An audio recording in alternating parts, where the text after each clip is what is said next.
Hali gani watazamaji, natumai mubuheri wa siha popote ulipo, na karibuni kwenye taarifa kuu za runinga ya Lookup, ikiwa ni jioni ya Alhamisi ya tarehe 26, siku ambayo aliyekuwa rais wa nchi hii alizaliwa Bwana Uhuru Kenyatta. Leo ni siku 26 mwezi wa 10 mwaka 2023. Ni mengi tu mtazamaji ambayo yamekuwa yakitendeka ndani na nje ya nchi, ikiwemo matayarisho ya mtihani wa kitaifa ambao unatarajiwa kuanzia hapo kesho, na pia utata wa ongezeko la hatimiliki bandia za mashamba. Ni baadhi tu ya taarifa ambazo tumekuandalia, lakini mwanzo hebu tupate baadhi ya yaliyomo.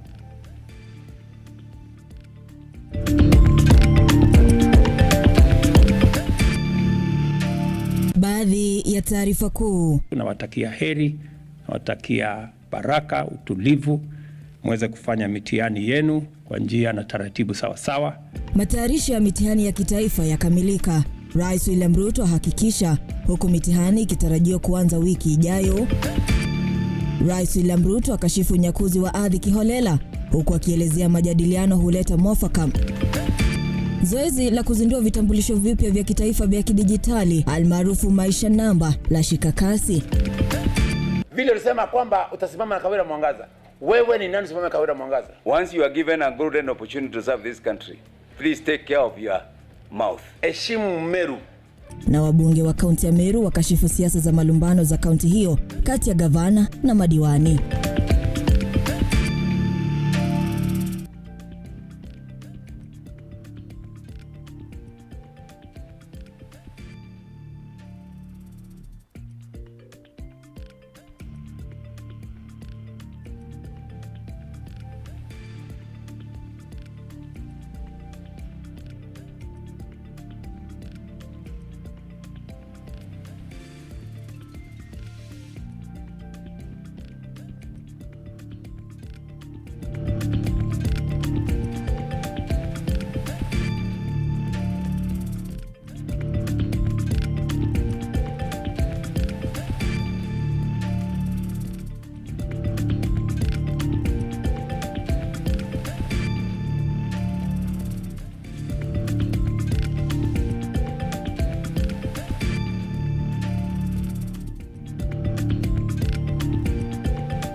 Hizo ni baadhi tu ya taarifa ambazo tumezipatia kipaumbele. Pale pembeni mtazamaji, nitakuwa na msaidizi wangu kwa lugha ishara, jina lake Felista Adundo, nami jina langu ni Ruga Ival. Hujambo na karibu.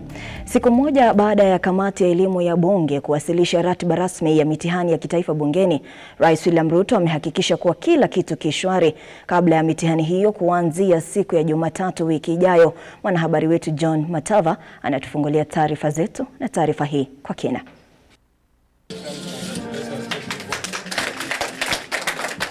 Huku mitihani ya kitaifa ikianza Jumatatu tarehe 30 Oktoba mwaka huu, Rais William Ruto amempongeza waziri wa elimu Ezekiel Moshogu kwa juhudi za kuhakikisha shughuli zote zimeimarika katika kaunti zote nchini kufuatia mitihani kuanza. My very best wishes to all our children with the exams from Monday.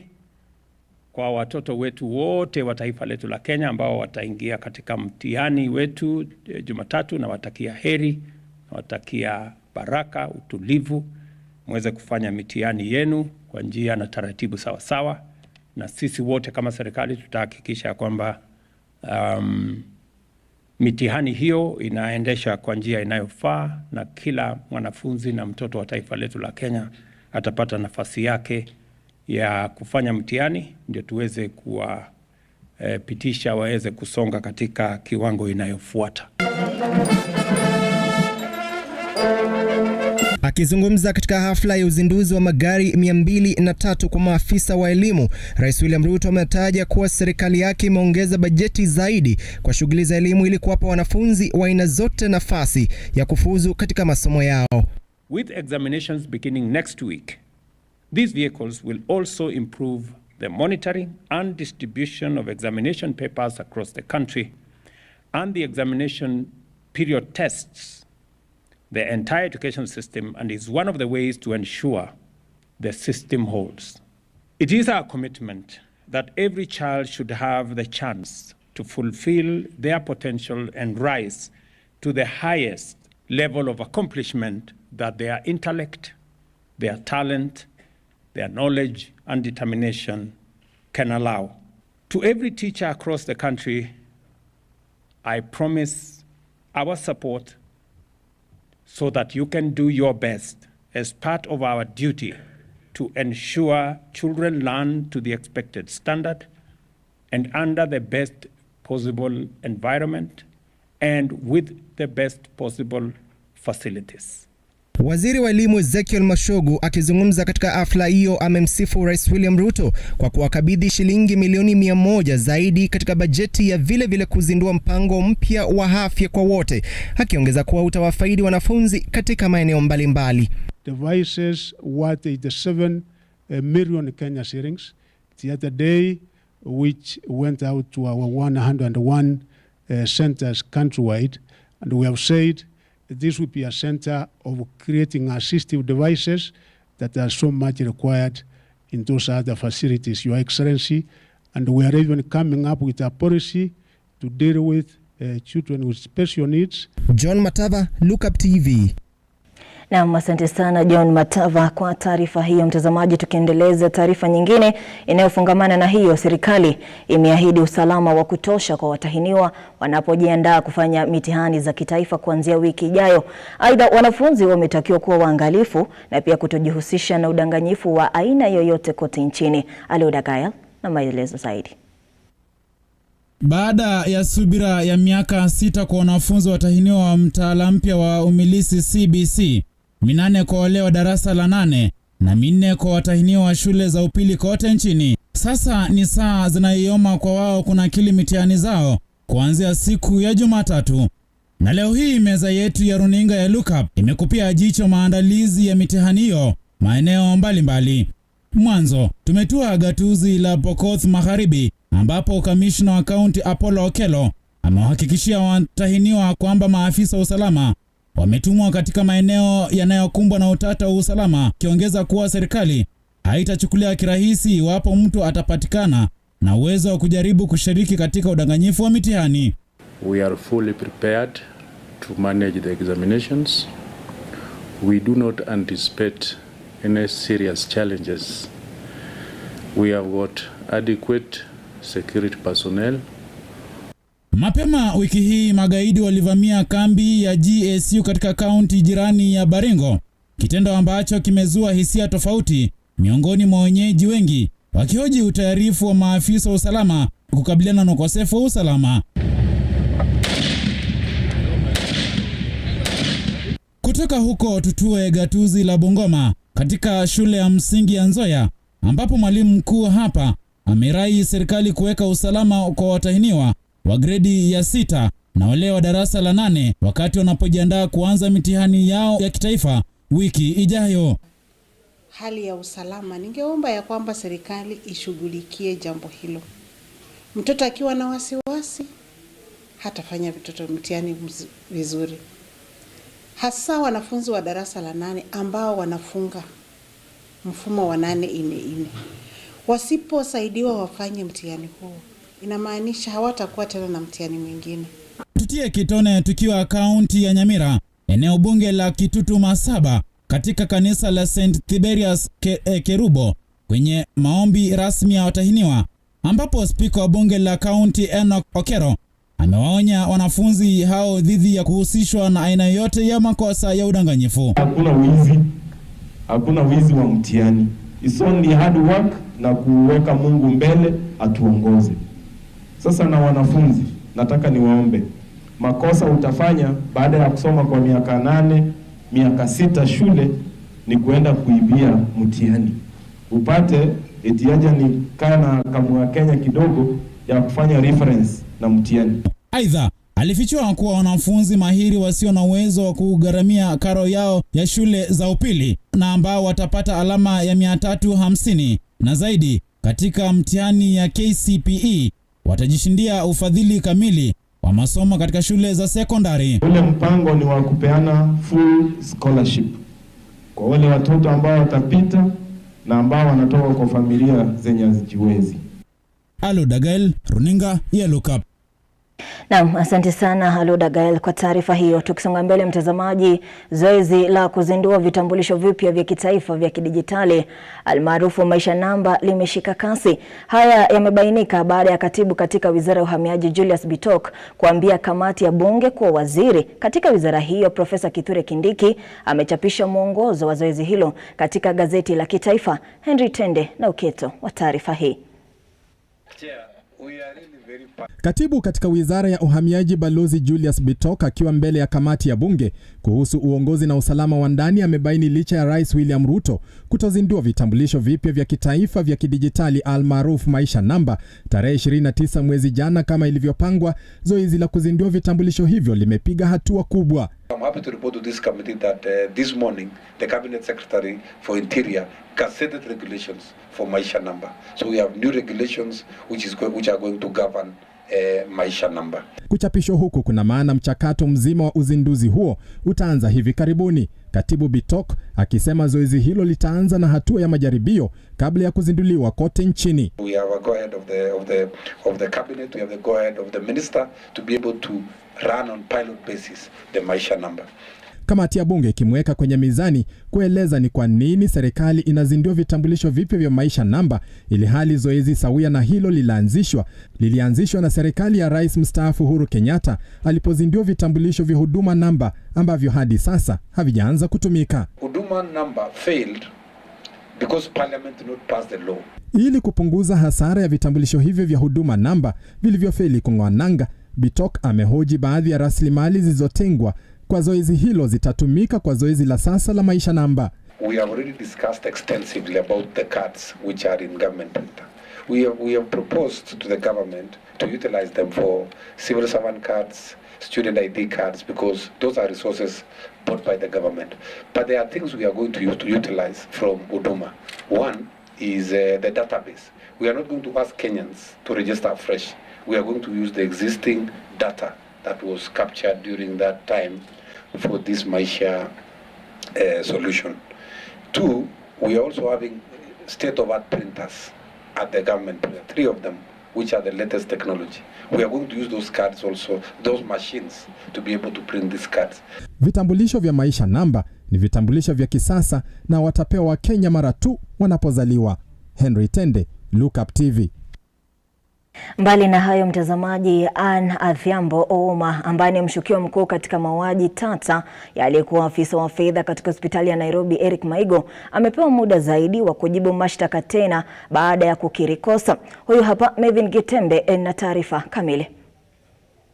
Akifikishwa mbele ya hakimu wa mahakama kuu Kanyi Kimondo kwa mara ya 3 sasa na kusomewa mashtaka yaliyokuwa yakimkabili Anne Adhiambo Ouma kwa madai ya kumuua aliyekuwa afisa wa fedha katika hospitali ya Nairobi Eric Maigo, Anne bado amekiri kosa hilo. Anne ambaye ni mshukiwa mkuu katika mauaji haya amekubali kufahamu tuhuma zinazoelekezwa kwake baada ya kukiri kosa hilo kwa mara ya 3 sasa. Hakimu hata hivyo aliwaonya washtakiwa dhidi ya matokeo ya kukiri hatia. Hakimu amempa sasa muda wa kushauriana na wakili wake Samuel Oyoro kabla ya kufika mbele ya hakimu huyo tena. Kesi hiyo itatajwa Novemba tarehe 8 kwa ajili ya kusikilizwa katika mahakama ya Kibera. Anne yuko rumande katika gereza la wanawake la Lang'ata. Mevin Getembe, Lookuptv, Nairobi. Mtazamaji, sasa tufululize hadi kaunti ya Kirinyaga ambako mwanaume mmoja mwenye umri wa miaka 59 amejitia kitanzi katika eneo lake la biashara huko Kagio, kaunti ya Kirinyaga. Haya yanajiri siku 3 baada ya mwingine kujitia kitanzi, visa vya wengi kujitia kitanzi kauntini humo vikiorodheshwa kuongezeka mno.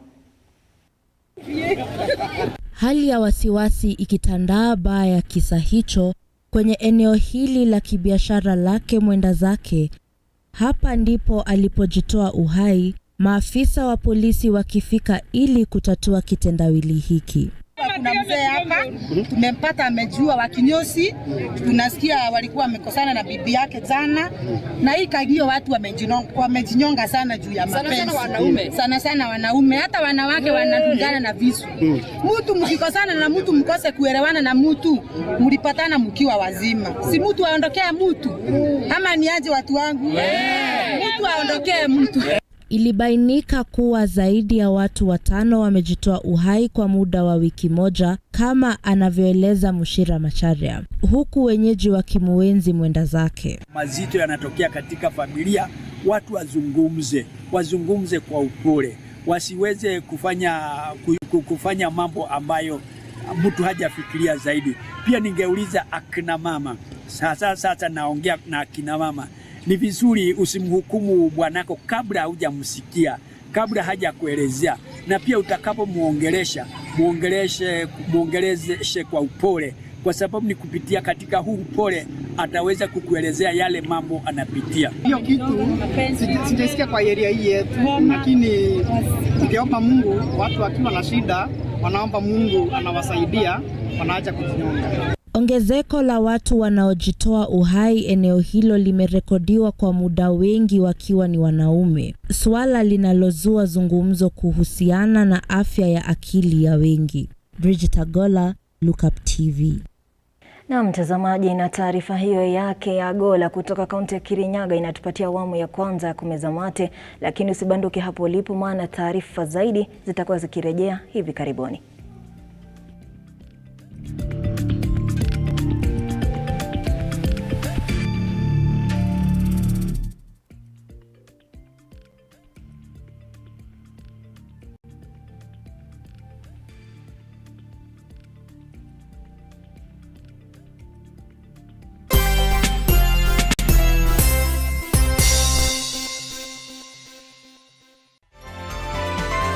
Infinity Industrial Park is one of the largest private industrial parks located along Eastern Bypass, Nairobi, which provides modern infrastructure for smooth operations for industries and business enterprises. Infinity Industrial Park offers world-class amenities and facilities with wide roads, a police station, a power substation, fire station, public transport stage, hospital, and shopping mall. In addition, Infinity Industrial Park also offers CCTV cameras, 24-hour private armed security patrol, sewer, water, fiber optic cable, and 3-phase power connection, added to public utility, canteen, and dining areas. Sail on the golden opportunity to invest in Infinity Industrial Park, fully serviced warehouses at a special price of 3,569 Kenyan shillings per square foot. For more inquiries, visit our website infinityindustrialpark.com.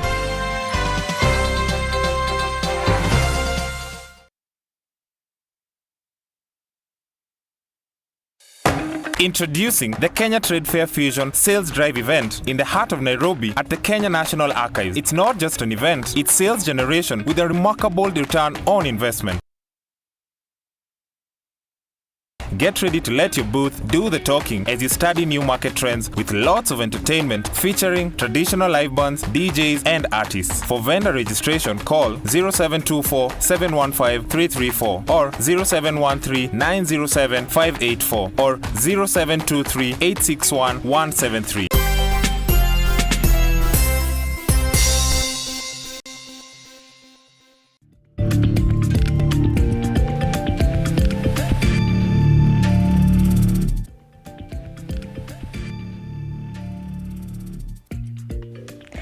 Naam, karibu tena mtazamaji, unaendelea kupokea moja kwa moja taarifa kuu za runinga ya Lookup. Rais William Ruto amesema kuwa serikali inatatua mizozo ya mashamba kwa kukabiliana na wamiliki haramu wa mashamba nchini. Aidha, rais amesema kuwa njia ya mazungumzo ndio itatumiwa kutatua utata wa wamiliki wa mashamba baina ya wanaozozana. Beatrice Kageha na mengi zaidi. Rais William Ruto hakusita kuzungumzia swala la ubomozi ambao umekuwa ukishuhudiwa nchini, huku akisema kuwa katu hataruhusu umiliki tata wa mashamba nchini. Usemi huu wa rais ukija baada ya gavana wa Nairobi Johnson Sakaja kugusia mzozo wa ardhi ya ekari 1000 unaoshuhudiwa baina ya familia ya Kirima na Maskwota. What we must get rid of in the whole of this is impunity. We must get rid of impunity. We cannot allow impunity in Kenya. You know, we all must play by the rules. We are all equal before the law.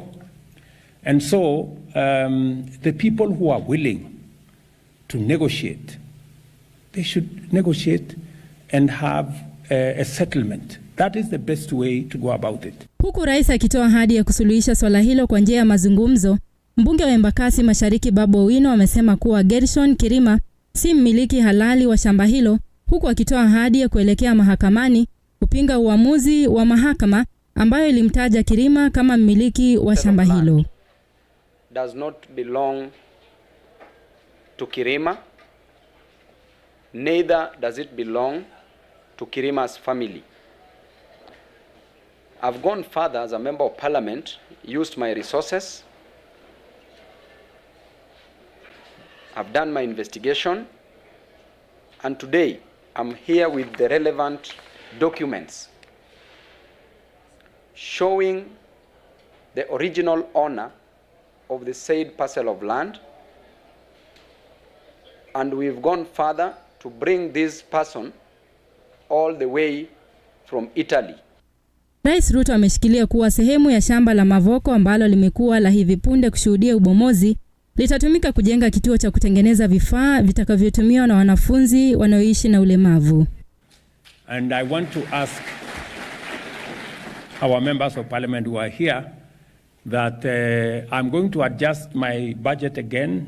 I will knock off a few things, including the travel allowances and many of the things that are in there, so that I can find 500 million shillings to give it to start the manufacture of local devices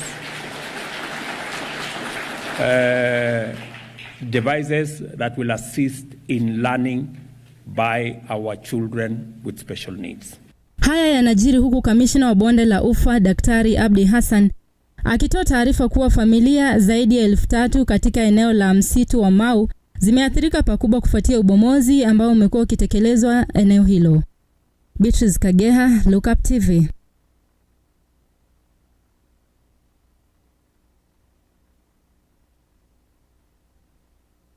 Na kwingine kwa mtazamaji, bunge la kitaifa linaendelea kujadili mswada kuhusu mgao wa kifedha wa maeneo bunge ya CDF. Haya yote ni katika juhudi za kutaka kuidhinishwa katika katiba baada ya mahakama kuamuru kuwa mgao huo haukuwa halali kikatiba kufuatia kesi iliyowasilishwa dhidi ya mgao huo. Wabunge kutoka mirengo pinzani kwa pamoja wameunga mkono kuidhinishwa kwenye katiba mgao huo.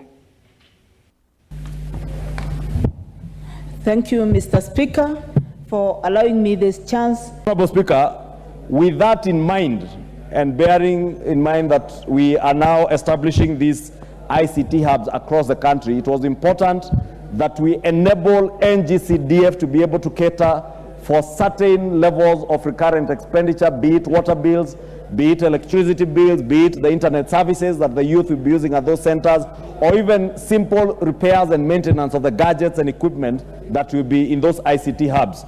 Honorable Speaker, matters to do with climate change, matters that are alive to us.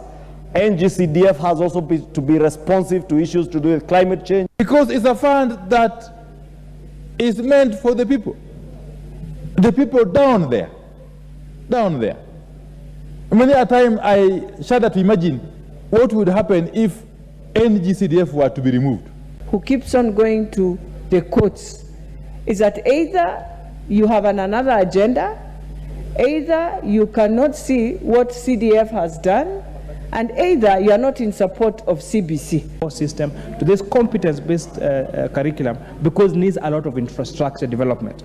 And this is where, Honorable Speaker, this fund comes in. And the reason as to why I'm opposed to some of these recommendations is because they are going to really bring up issues in terms of audit. And I would wish that we allow machinery be bought by county governments, because they are the people who are expected to maintain, if it's our roads. Kinangop is both popular and vast. And this formula that we're using at the moment, because I see it's the same formula that is proposed that we continue using, whereby three quarters of the shareable revenue is equal for all constituencies. This quarter is quite insufficient given the sizes of some of our constituencies. And I think we should look at this matter broadly and widely, so that then there is equity. For all those 10 years, I never could have reached that level. This is testimony of the good work of CDF. Na mtazamaji, sasa tuelekee hadi viwanjani. Muungano wa gofu wa Kenya umetangaza kutamatika kwa mafunzo ya gofu ambayo yalifanyika kwa muda wa siku 3. Mashindano hayo yaliwavutia wanagofu 65 kwa nia ya kuelimisha sheria za mchezo wa gofu miongoni mwa mambo mengine. Also, we need to mark any abnormal course conditions. Right towards the 10th green. As you can see, the 9th fairway runs up the right-hand side of the hole, and it's a much more direct line towards the green and a much easier tee shot. This would include any... This is the first time that we are holding the TAS seminar in Kenya, and it allows us to accommodate a lot more people that are interested in enhancing their rules knowledge and tournament administration knowledge.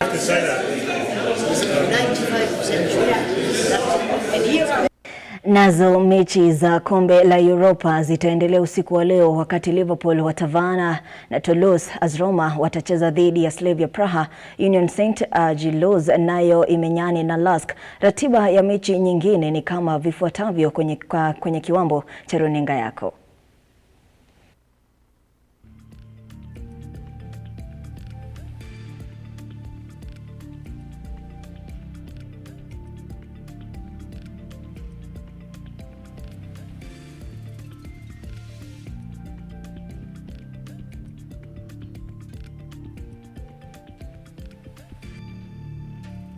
Zamaji zikiwa zimekatika dakika 25 na tia kikomo cha taarifa kuu za runinga ya Lookup. Labda ni watambue wawili watatu ambao wamekuwa nasi na wametuma ujumbe. Na muona Jacob Mujumba anasema Kitengela tuned in.